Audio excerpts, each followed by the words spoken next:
ആ ഉറപ്പാണ് ഒരു സ്കൂളിനെ ഒരു ദേശത്ത് പ്രത്യേകമായ സവിശേഷതകളോടുകൂടി ഉറപ്പിക്കുന്നത് എന്ന് നമുക്കെല്ലാവർക്കും അറിയാം. ഞാൻ ഒന്ന് രണ്ട് കുഞ്ഞ് കാര്യങ്ങൾ പറഞ്ഞ് അവസാനിപ്പിക്കുകയാണ്. ചെന്നൈ സ്കൂള് ആർക്കും മാറ്റി നിർത്താൻ പറ്റാത്ത ആയിരക്കണക്കിന് കുട്ടികളുടെ ഒരു കലാലയമാണ്. മാതാപിതാക്കളുടെ ഇഷ്ടകേന്ദ്രമാണ്. നമുക്കും വളരെ പ്രിയപ്പെട്ട ഒരു സ്ഥാപനമാണ്. 90 വർഷങ്ങൾ മികവുറ്റ രീതിയിൽ ഇവിടുത്തെ കാര്യങ്ങളെല്ലാം നടത്തിയെന്നത് ഞാൻ താഴെ ഇരുന്നപ്പോൾ അത്ഭുതപ്പെടുകയായിരുന്നു. ഈ കുട്ടികളുടെ കലാപരിപാടികൾ അവര് വ്യക്തികളെ സ്റ്റേജിലേക്ക് ഇൻവൈറ്റ് ചെയ്യുന്നത്, അവരുടെ ശാസ്ത്രീയമായിട്ടുള്ള പ്രാർത്ഥനാ രീതികളും അവരെ തമ്മിലുള്ള കോർഡിനേഷൻസ്, എന്ത് വലിയ വിദ്യാഭ്യാസം ആ കുട്ടികൾ ക്ലാസ് റൂംസിന് പുറത്ത് നേടി എന്നത് ആശ്ചര്യകരമായ കാര്യമാണ്. അത്ഭുതകരമായ രീതിയിൽ അവർ സംസാരിച്ചു, ഇംഗ്ലീഷ് സംസാരിച്ചു. അവരുടെ ആ പ്രവർത്തന രീതികൾ നമ്മൾ കണ്ടുപിടിക്കേണ്ടത്. നല്ല ഫോർമേഷൻ കൊടുക്കാനായിട്ട് നിങ്ങൾക്ക് സിസ്റ്റേഴ്സിനും മറ്റ് അധ്യാപകർക്കും സാധിക്കുന്നുണ്ട് എന്നതാണ് കാരണം. വളരെ അപൂർവമായിട്ട് കൊച്ചുകുട്ടികളുടെ ഇത്ര കോർഡിനേറ്റഡ് ആയിട്ടുള്ള കാര്യങ്ങൾ ഞാൻ കണ്ടിട്ടുണ്ട്. അവർക്കതിനകത്ത് ആശയൊന്നുമില്ല. മൈക്ക് പോയാൽ വെയിറ്റ് ചെയ്യാൻ നമുക്കറിയാം, അല്ല റിപ്പീറ്റ് ചെയ്യണമെങ്കിൽ അത് ഉചിതമായിട്ട് റിപ്പീറ്റ് ചെയ്യുന്നതായി പറയാനറിയാം. അതാണ് ഒരു പക്വതയുള്ള ഫോർമേഷൻ്റെ അടയാളം.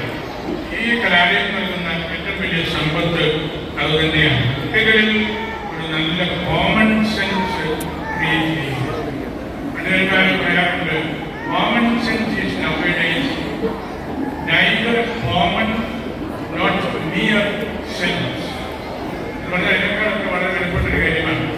കോമൺ സെൻസ് അത്ര കോമൺ അല്ല. കോമൺ സെൻസ് ഇല്ലാത്തവരാണ് ഒത്തിരി പേര്. It is not mere sense. അത് വെറും ഒരു സെൻസ് അല്ലെങ്കിൽ ഒരു പ്രവർത്തന ശൈലികൾ. അങ്ങനെ കുട്ടികളിൽ നല്ല ദുരവ്യാപകമായ ആ കുഞ്ഞുങ്ങളെ കാണുമ്പോൾ അവർക്ക് നല്ല തീരുമാനങ്ങൾ എടുക്കാൻ കഴിവുള്ള രീതിയിലാണ് ആ കുട്ടികളെ പരിശീലിപ്പിച്ചിരിക്കുന്നത്. അതുകൊണ്ടാണ് ഈ പഠനത്തിൻ്റെ നടുവിൽ വലിയൊരു സാംസ്കാരിക കേന്ദ്രമായിട്ട് നിലനിൽക്കുന്നത്.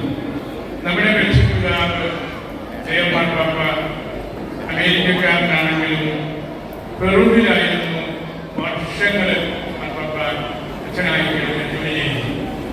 മാർപ്പാപ്പയുടെ വീട്ടുപേര് പ്രിവോസ് എന്നായിരുന്നു നിങ്ങൾ കേട്ടിട്ടുണ്ടാവും. മോൺസിഞ്ഞോർ പ്രിവോസ്റ്റ് ആണ് ലിയോ 14 ഇന്ന് സ്വാതന്ത്ര്യ സഭയുടെ ഉത്തരവാദിത്വം നിർവഹിക്കുന്നത്.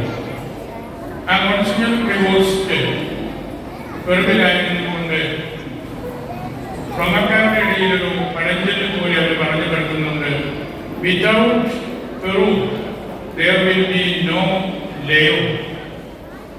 പെറു എന്ന രാജ്യമില്ലായിരുന്നെങ്കിൽ അവിടെ ഈ പ്രിവോസ്റ്റ് എന്ന അച്ഛൻ മിഷണറി ആയിട്ട് ജോലി ചെയ്തില്ലായിരുന്നെങ്കിൽ നമുക്കൊരു ലിയോ 14 കിട്ടുകയില്ലായിരുന്നു. വിതൗട്ട് പെറു there will be no Leo. വലിയൊരു സത്യമാണ്. ഈ സ്കൂളിനെ കുറിച്ച് നിങ്ങൾക്കത് പറയാൻ പറ്റും. വിതൗട്ട് സെന്റ് മേരീസ് സ്കൂൾ ഇവിടെ പറഞ്ഞല്ലോ, MLA ഒരുപക്ഷെ ഉണ്ടാകുമായിരുന്നില്ല. അതുപോലെ തന്നെ അനേക കാര്യം ഇവിടെ എടുത്തു പറഞ്ഞു.